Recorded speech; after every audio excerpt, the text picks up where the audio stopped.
This is why you need to know Hannibal. His name echoes through the ages, yet his true story is often overshadowed by myth, legend, and the propaganda of his enemies. Hannibal Barca wasn't just a general, he was a force of nature. A man whose life reads like an epic saga, filled with ambition, hardship, and relentless determination. In a world ruled by empires and kings, Hannibal was born into a city that dared to challenge the might of Rome. His journey from a young boy in Carthage to the most feared enemy of the Roman Republic is a tale of grit, genius, and the unbreakable will to defy the odds. He wasn't born a king, but he made Rome tremble. Imagine a world where the greatest superpower of its time, the Roman Republic, was brought to its knees not by an emperor, but by the son of a Carthaginian general. Hannibal's name became a warning whispered in the streets of Rome, a symbol of terror and respect. He was the underdog who refused to accept defeat, the outsider who forced the world's most disciplined army to question its own invincibility. Here's the untold story of history's boldest strategist. Born in Carthage, North Africa's powerhouse, Hannibal's childhood wasn't about toys or comfort. Carthage was a city of traders, warriors, and visionaries, perched on the edge of the Mediterranean, its harbors bustling with ships from every corner of the ancient world. But beneath the city's wealth and splendor there was a simmering tension, a rivalry with Rome that would shape Hannibal's destiny from the moment he could walk. As a child, he wandered the bustling markets, listening to tales of his ancestors' victories and defeats, absorbing the lessons of a city that thrived on ambition and cunning. At 9, his father made him swear a vendetta against Rome, right before sending him into war camps, where he learned strategy, discipline, and how to lead men twice his age. Picture a young boy standing before an altar, his father's hand on his shoulder, vowing eternal hatred for Rome. This wasn't just a family feud, it was a generational struggle, a promise that would define every moment of Hannibal's life. In the harsh world of the military camps, he learned to read the land, to understand the minds of his enemies, and to inspire loyalty in soldiers who had seen more battles than he had birthdays. Every day was a lesson in survival, every night a test of resolve. By 26, Hannibal was already commander, with a mind sharper than any sword. He wasn't just a warrior, he was a master of psychology, a leader who could turn fear into fuel. His strategies were as unpredictable as they were effective, blending brute force with subtle deception. Hannibal's charisma was legendary. His men would follow him into the jaws of death, trusting his vision even when the odds seemed impossible. He studied the art of war not just as a science, but as a game of wits, always thinking 3 moves ahead. But here's where it gets wild. He led 90,000 soldiers, 12,000 cavalry, and 37 war elephants across the freezing Alps. No maps, no fancy gear, just guts and genius. Imagine the scene, a vast army winding its way through treacherous mountain passes, battered by snowstorms, ambushed by hostile tribes, and facing starvation at every turn. The elephants, symbols of Carthaginian power, struggled through the ice and snow, their trumpeting echoing off the cliffs.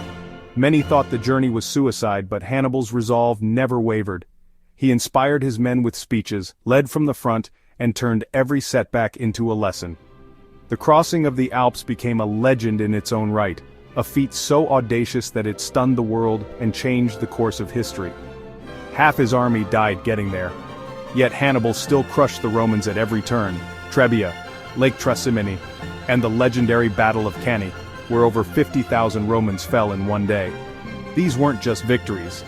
They were masterclasses in strategy. At Trebia, he lured the Romans into a trap, using the river's icy waters to sap their strength.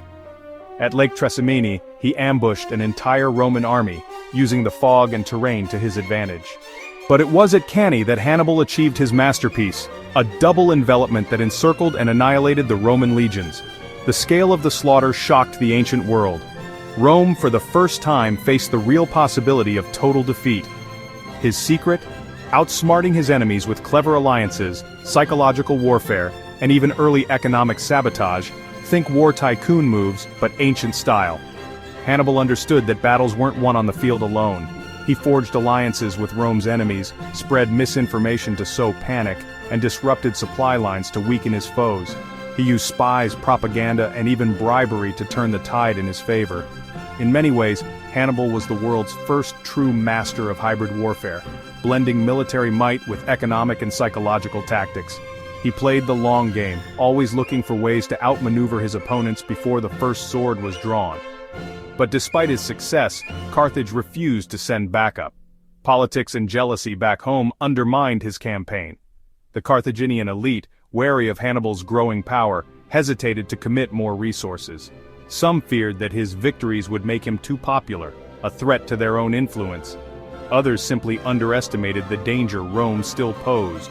As Hannibal waited for reinforcements that never came, he was forced to rely on his own ingenuity, stretching his resources to the breaking point. The loneliness of command weighed heavily on him, but he never let it show to his men. Rome fought back. Hannibal was forced into exile, giving war advice to anyone who'd listen. The Romans, learning from their defeats, adapted their tactics and slowly regained the upper hand.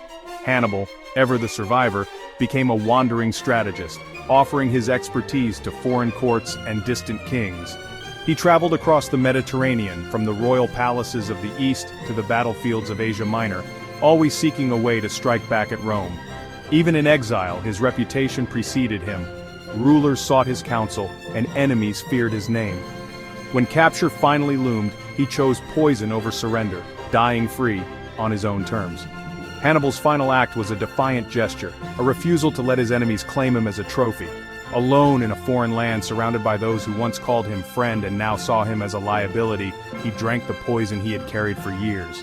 His death was as dramatic as his life, a final statement of independence, a reminder that true greatness cannot be caged. Even in his last moments, Hannibal remained the master of his own fate. Today, generals and business moguls still study Hannibal's tactics, proof that you don't need a crown to change the world. His campaigns are dissected in military academies, his strategies adapted for boardrooms and battlefields alike. Hannibal's legacy is a testament to the power of vision, resilience, and the courage to challenge the impossible. He showed that true leadership isn't about titles or birthright, it's about daring to dream bigger than anyone else and having the will to make those dreams a reality. His life is a blueprint for anyone who's ever faced overwhelming odds and refused to back down. If you love Forgotten Legends, hit like and subscribe, and tell us who should be next. Hannibal's story is just one of many hidden gems in the tapestry of history. There are countless other visionaries, rebels, and underdogs whose stories deserve to be told. Your support helps us bring these legends to life, shining a light on the people who changed the world in ways you never imagined. So join us on this journey, because history is full of surprises and the next great story could be just around the corner.